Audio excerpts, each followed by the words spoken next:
Welcome बच्चों। तो आज बारी है कुछ न्यूमेरिकल्स करने की फ्रिक्शन के ऊपर। तो शुरू करते हैं न्यूमेरिकल्स ऑन फ्रिक्शन।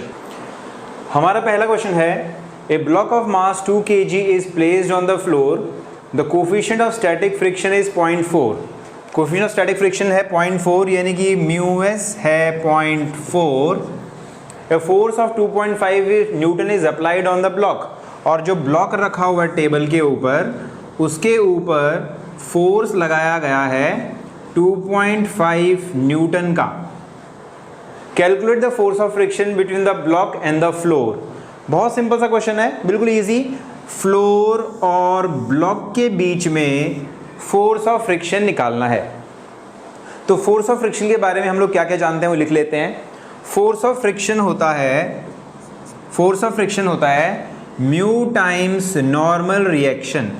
अगर हम स्टैटिक फोर्स की बात करें तो म्यू एस, तो ये स्टैटिक फोर्स ऑफ फ्रिक्शन होगा। और maximum static force of friction के लिए हम मैक्स लिख लेते हैं, ताकि हमें ये याद रहे कि this is the maximum force of friction which can appear. क्योंकि स्टैटिक फोर्स ऑफ फ्रिक्शन हम जानते हैं कि वो धीरे धीरे बढ़ता है, जैसे जैसे अप्लाइड फोर्स बढ़ाएंगे वैसे वैसे बढ़ता है। ठीक है, तो ये जो हम फोर्स ऑफ फ्रिक्शन निकालेंगे ये मैक्सिमम फोर्स ऑफ फ्रिक्शन होगा। तो मैक्सिमम फोर्स ऑफ फ्रिक्शन कितना आएगा, म्यू एस मैक्स, और एन क्या होता है, अगर बॉडी का मास है m, जो हमने यहाँ पर दिया है 2 kg, तो उसका जो वेट होगा mg होगा। m है 2 kg और g है 10, तो दिस इज 20 न्यूटन। यही रिएक्शन के इक्वल भी होगा, this is normal reaction. Normal reaction भी 20 न्यूटन है, क्योंकि ना तो हमारी बॉडी ऊपर जा रही है ना नीचे जा रही है, तो n की वैल्यू है 20 न्यूटन। म्यू एस कितना दिया हुआ है, म्यू एस 0.4 है, तो हम लिखेंगे 0.4 इंटू 20। ठीक है, सो this is how much, this is what 80, यानी कि 8 Newton. So maximum force of friction कितना लग सकता है, 8 न्यूटन। समझ रहे हो, यानी कि 8 न्यूटन से पहले कितना भी फोर्स लगाओ, 8 न्यूटन से कम कितना भी फोर्स लगाओ, बॉडी चलेगी नहीं। अगर 8 से ज़्यादा लगाओगे तभी बॉडी चलेगी, इससे ज़्यादा बॉडी नहीं चल रही। ठीक है, और बॉडी नहीं चल रही, हमने 2.5 न्यूटन का फोर्स लगाया है। हमने कितना फोर्स लगाया है, 2.5 न्यूटन का। और मैक्सिमम फोर्स ऑफ फ्रिक्शन कितना लग सकता है, क्योंकि बॉडी इधर चलेगी तो फोर्स ऑफ फ्रिक्शन इधर लगेगा, और वो 8 न्यूटन है मैक्सिमम। ये मैक्सिमम है। अगर हमने 2.5 लगाया तो कभी भी फोर्स ऑफ फ्रिक्शन 2.5 से बड़ा नहीं होगा। बेशक ये 8 न्यूटन दे रखा है, दिस इज द मैक्सिमम। ये इतना फोर्स लगाने तक बॉडी रुकी रहेगी। समझ गए, इसका मतलब अब जो फ्रिक्शन फोर्स है वो कितना होना चाहिए ताकि बॉडी रुकी रहे। बात समझ आई ना। हमने कहा कि हमारी बॉडी तभी चलेगी जब आप 8 न्यूटन से ज़्यादा फोर्स लगाओगे, चाहे 8.1 हो, 8.001 हो, तब हमारी बॉडी चलेगी। लेकिन अगर 8 न्यूटन से कम फोर्स लगाओगे तो किसी भी हालत में हमारी बॉडी नहीं चलेगी और टोटल फोर्स 0 होगा। तो टोटल फोर्स 0 होने के लिए अगर तुमने 2.5 यहाँ लगाया तो फोर्स ऑफ फ्रिक्शन भी अपोजिट डायरेक्शन में 2.5 न्यूटन ही होना चाहिए। बहुत सिंपल सा क्वेश्चन, लेकिन इसमें बहुत इंपॉर्टेंट सबक हमें मिलता है। ठीक है, क्लियर हुई। अगला क्वेश्चन करते हैं। अगला क्वेश्चन है, a horizontal force of 20 newton is applied to a block of mass 4 kg resting on a rough horizontal table. If the block does not move, अगर ब्लॉक नहीं चलता on the table, how much friction force the table is applying on the block. तो how much, कितना force of friction लग रहा है on the block by the table. What can be said about the coefficient of static friction, और coefficient of static friction कितना होगा block और table के बीच में। तो फिगर बना लेते हैं इसका। ये टेबल है, एक ब्लॉक है। ब्लॉक के मास के बारे में कुछ कहा गया है क्या, ब्लॉक के बारे में कुछ नहीं कहा। ब्लॉक का मास m मान लेते हैं और उस पर 20 न्यूटन का फोर्स लगाया जा रहा है। मान लो उसको खींचने का 20 न्यूटन का फोर्स लगाया गया, लेकिन बॉडी नहीं चली। ठीक है ना, बॉडी नहीं चली, गुड न्यूज़। अगर बॉडी नहीं चली तो मतलब सारे फोर्स 0 होने हैं, है कि नहीं। तो सारे फोर्स कौन कौन से हैं वो बना लेते हैं हम लोग। नीचे की तरफ mg ग्रेविटी का फोर्स, वेट। ऊपर नॉर्मल रिएक्शन, और बॉडी नहीं चल रही मतलब फ्रिक्शन फोर्स बराबर का मुकाबला कर रही है, और फोर्स ऑफ फ्रिक्शन इस तरफ, फोर्स ऑफ फ्रिक्शन है कि नहीं। अच्छा, और बॉडी नहीं चल रही तो how much friction force the table is applying on the block, तो टेबल कितना ब्लॉक के ऊपर फोर्स ऑफ फ्रिक्शन डाल रहा है। तो सारे फोर्स इक्वल होने चाहिए ना, जितना mg उतना नॉर्मल रिएक्शन, जितना 20 न्यूटन इतना फोर्स ऑफ फ्रिक्शन। तो सीधी सी बात है, फोर्स ऑफ फ्रिक्शन 20 न्यूटन ही होना चाहिए। क्लियर है। दूसरी बात, What can be said about the coefficient of static friction, और स्टैटिक फ्रिक्शन के कोफिशिएंट के बारे में क्या कहा जा सकता है, इसका मतलब ये म्यू निकालना चाह रहे हैं। सो हम जानते हैं Fs, ठीक है, friction force is equal to mu S max, है ना, coefficient of limiting friction maximum, और n किसके इक्वल है, n mg के इक्वल है, mg। ओके, तो हम लोग यहां लिख सकते हैं mu S max and n is normal reaction that is equal to mg fs। ठीक है, सो हमें क्या निकालना है इसके अंदर, हमें म्यू निकालना है। So mu S max will be fs upon mg। लेकिन एक समझने वाली बात यह है कि हम ये कैसे कह सकते हैं कि जो 20 न्यूटन हम लगा रहे हैं और जो फ्रिक्शन फोर्स 20 न्यूटन लग रहा है वो मैक्सिमम है। हो सकता है फोर्स ऑफ फ्रिक्शन 20 से भी ज़्यादा हो, है कि नहीं, मैक्सिमम फोर्स ऑफ फ्रिक्शन 20 से ज़्यादा हो। इसका मतलब ये म्यू एस मैक्स नहीं है, ठीक है, ये म्यू एस मैक्स नहीं है, ये स्टैटिक फ्रिक्शन का कोफिशिएंट है। तो हम लोग मैक्स नहीं लिखेंगे, हम लोग सिंपली कहेंगे ये तो म्यू एस है। और फोर्स ऑफ फ्रिक्शन कितना है हमारा, फोर्स ऑफ फ्रिक्शन है 20 जो यहाँ पर लग रहा है, और mass of the block into g is 10, so mu s is 2 upon m।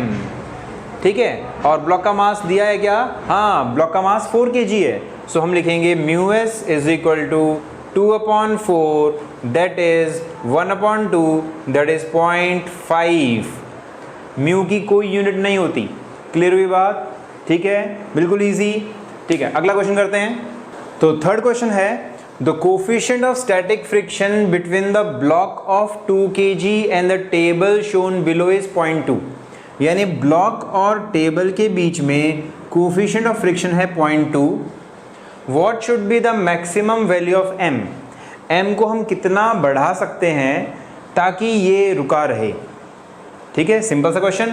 So that the block do not move, G को 10 लेना है, the string and the pulley are light and smooth, frictionless, यानी tension हमें उसकी नहीं लेनी है, रस्सी वगैरह की कोई हमें चिंता करने की जरूरत नहीं है, ना पुली की चिंता करने की जरूरत है, पुली भी फ्रिक्शनलेस है, हमारी स्ट्रिंग मासलेस और इनएक्सटेंसिबल है। ठीक है, तो हमें ये करना है कि इसके मास को ज़्यादा से ज़्यादा कितना बढ़ा सकते हैं ताकि ये ना चले। तो अगर हम इनका फ्री बॉडी डायग्राम बनाएं, इसको हमें चलने नहीं देना, इसको चलने नहीं देना, तो बहुत इजी वाली सिचुएशन है। अगर हमारा 2 kg का मास हमें चलने नहीं देना, इसका मतलब इस पे लगने वाले सारे फोर्स इक्वल हो जाएंगे, इधर वाले, यानी कि mg यानी कि 2g, है ना, 2 × g mg। नॉर्मल रिएक्शन, यहाँ पर कौन लग रहा है, यहाँ पर तो टेंशन लग रही है, यहाँ तो रस्सी की टेंशन है T, और इधर लगेगा फोर्स ऑफ फ्रिक्शन, क्योंकि हमें ज़्यादा से ज़्यादा कितना मास यहाँ लगाना है ताकि ना चले। इसका मतलब हम बात करेंगे मैक्सिमम फोर्स ऑफ फ्रिक्शन की, और मैक्सिमम फोर्स ऑफ फ्रिक्शन कितना होगा, मैक्सिमम फोर्स ऑफ फ्रिक्शन होगा mu S max into normal reaction. और नॉर्मल रिएक्शन कितना है, हम म्यू हमें दिया हुआ है 0.2, और नॉर्मल रिएक्शन हमारा mg के इक्वल है, यानी कि 2 × 10, यानी ये बन गया 4 न्यूटन। ठीक है ना, 4 न्यूटन। इसका मतलब कि हमारी टेंशन भी 4 न्यूटन के इक्वल होनी चाहिए। सीधी सी बात, ये दोनों बैलेंस कर रहे हैं, ये दोनों बैलेंस कर रहे हैं, तो टेंशन फ्रिक्शन के इक्वल होनी चाहिए। So tension is simply equal to 4 newton. अगर इसके लिए अगर हम डायग्राम बनाएं, तो छोटे वाले ब्लॉक के लिए अगर हम डायग्राम बनाते हैं तो ऊपर लग रही है टेंशन, नीचे लग रहा है mg, तो टेंशन mg के इक्वल, m की वैल्यू निकाल सकते हैं। So T is equal to mg and m is equal to tension by g, tension है 4 न्यूटन और जी है 10, तो मास कितना होना चाहिए 0.4 kg।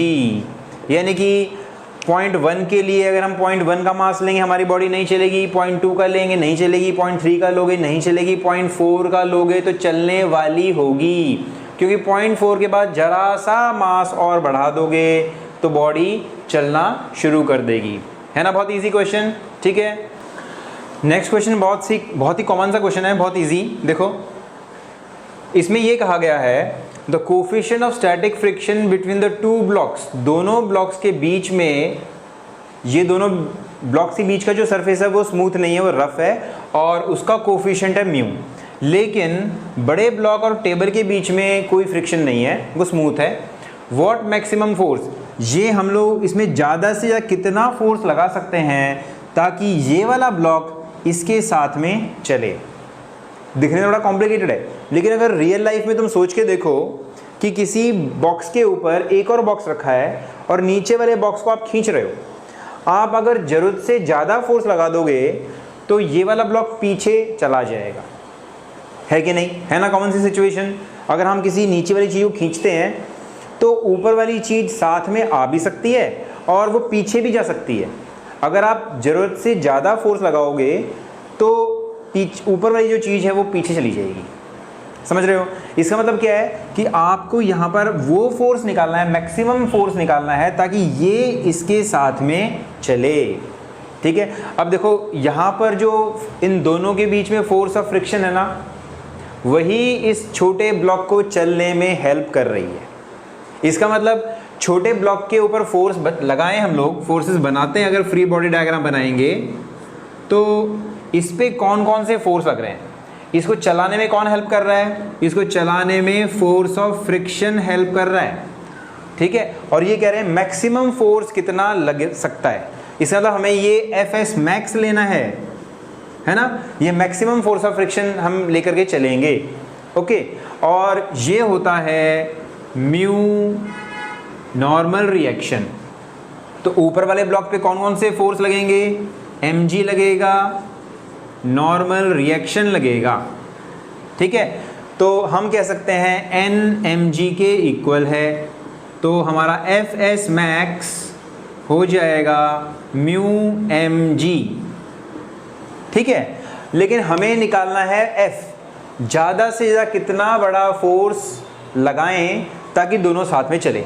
तो इसका मतलब ये है कि इससे बड़ा फोर्स नहीं लगना चाहिए, है ना, इससे बड़ा फोर्स नहीं लगना चाहिए, क्लियर है। अच्छा एक चीज़ और ध्यान दो कि जब हम नीचे वाले ब्लॉक को खींचेंगे दोनों एक्सेलरेट करेंगे, एक्सेलरेशन कितनी होगी, जो भी होगी, लेकिन उस एक्सेलरेशन की वजह से इस वाले पर एक सूडो फोर्स लगेगा, क्योंकि ये वाला ब्लॉक एक्सेलरेटेड फ्रेम में आ गया, है ना। खुद भी ये ऐसी चीज़ के ऊपर बैठा है जो एक्सेलरेट कर रही है, तो इस पे एक सूडो फोर्स लगेगा, यानी इधर एक सूडो फोर्स भी लगेगा जो ma के इक्वल होगा, है कि नहीं। जब कोई चीज़ एक्सेलरेट करती है आगे तो उसके पीछे तरफ सूडो फोर्स लगता है, तो इस पे एक सूडो फोर्स लगेगा ma, क्लियर। इसका मतलब ये है कि अगर हमारा ये वाला फोर्स इस ma के इक्वल हो जाएगा तब हमारा मैक्सिमम फोर्स मिल जाएगा जो हम दोनों ब्लॉक्स को एक साथ लेकर के जाएगा। तो हम लोग लिखेंगे mu mg is equal to ma, तो एक्सेलरेशन आ गई म्यू g, यानी इतनी एक्सेलरेशन इस फोर्स को प्रोड्यूस करनी है, ठीक है। अगर ये इससे ज़्यादा एक्सेलरेशन प्रोड्यूस करेगा तो ऊपर वाला ब्लॉक पीछे चला जाएगा, अगर इससे कम करेगा तो साथ साथ चलेगा, लेकिन हमें तो मैक्सिमम फोर्स निकालना है ना। तो अब इस एक्सेलरेशन को निकालते हैं। एक्सेलरेशन क्या होगी, एक्सेलरेशन होगी total force upon total mass. ये तो इजी हो गया।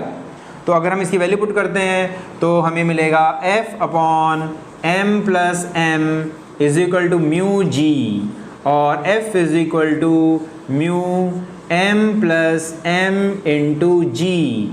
ये होगा मैक्सिमम फोर्स जो हम लगाएंगे ताकि दोनों के दोनों साथ में चलें।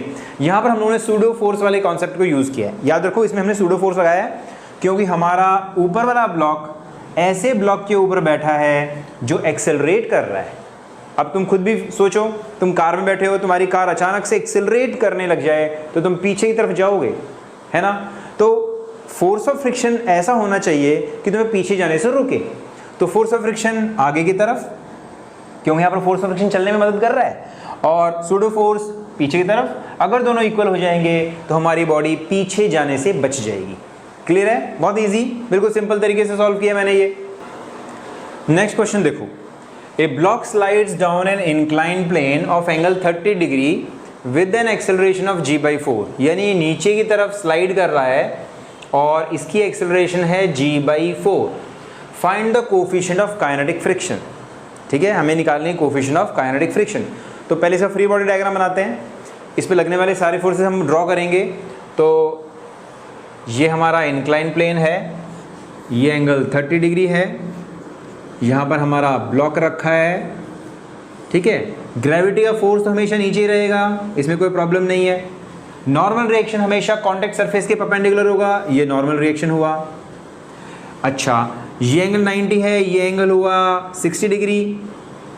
तो अगर हम इसके परपेंडिकुलर बनाएं, क्योंकि हम mg को दो पार्ट्स में रिजॉल्व करेंगे, mg का एक कंपोनेंट हमारे ब्लॉक को फिसलने में मदद कर रहा है, और वो होगा क्योंकि अगर ये mg है, ये 30 डिग्री है और ये भी 30 डिग्री है, तो mg का ये वाला कंपोनेंट कहलाएगा mg cos 30, और ये होगा mg sin 30। ये होगा नॉर्मल रिएक्शन, क्योंकि हमारी ब्लॉक ना तो ऊपर जा रहा है ना नीचे जा रहा है, तो नॉर्मल रिएक्शन mg cos 30 के इक्वल है। हम लिख लेते हैं normal reaction is mg cos 30। तो हमारे ब्लॉक को फिसलने में कौन मदद कर रहा है? mg sin 30 हेल्प कर रहा है, लेकिन पीछे की तरफ फोर्स ऑफ फ्रिक्शन भी लग रहा है, क्योंकि मोशन के अपोजिट लगेगा। और फोर्स ऑफ फ्रिक्शन हम जानते हैं वो होता है म्यू इंटू नॉर्मल रिएक्शन, क्योंकि हमारी बॉडी फिसल रही है, ऑलरेडी चल रही है, इसलिए हम यहाँ जो कोफिशिएंट यूज़ करेंगे वो काइनेटिक फ्रिक्शन वाला कोफिशिएंट यूज़ करेंगे, और n की जगह हम लिखेंगे mg cos 30। लेकिन हमारा ब्लॉक नीचे फिसल रहा है, तो अगर हम ध्यान से देखें, हमारे ब्लॉक पे केवल दो ही फोर्स लग रहे हैं जिसकी मदद से वो चल रहा है। ठीक है, मतलब जो उसको हम चलने में, इक्वेशन बनाने में हेल्प करेंगे। कौन कौन से? एक तो नीचे की तरफ mg sin 30, वो पीछे की तरफ फोर्स ऑफ फ्रिक्शन और उसकी वजह से एक्सेलरेशन। ठीक है, तो हम क्या कहेंगे कि इनमें से बड़ा कौन है? ये फोर्स बड़ा है, तो हम लिखेंगे mg sin 30 minus force of friction is equal to वो फोर्स जो एक्सेलरेट करवाएगा mg/4, क्योंकि mg sin 30 डिग्री बड़ा है फोर्स ऑफ फ्रिक्शन से, इसलिए हमारा ब्लॉक स्लाइड कर रहा है। और एक्सेलरेशन g/4, तो नेट फोर्स हमने निकाल लिया। लेकिन f कितना है? f है mg cos 30, तो हम लिखेंगे mg sin 30। Force of friction क्या होता है? म्यू के n वहाँ है, सो म्यू के n है mg cos 30 is equal to mg/4। तो देख रहे हो, mg कट गया, 1/2 minus mu K √3/2 is equal to g/4। अब हमें जस्ट सॉल्व करना है, तो हम क्या करेंगे? अच्छा, g तो रह गया था, 1/4 आएगा, so 1/2 minus 1/4 is equal to mu K √3/2। इससे मिला 1/4 is equal to mu K √3/2।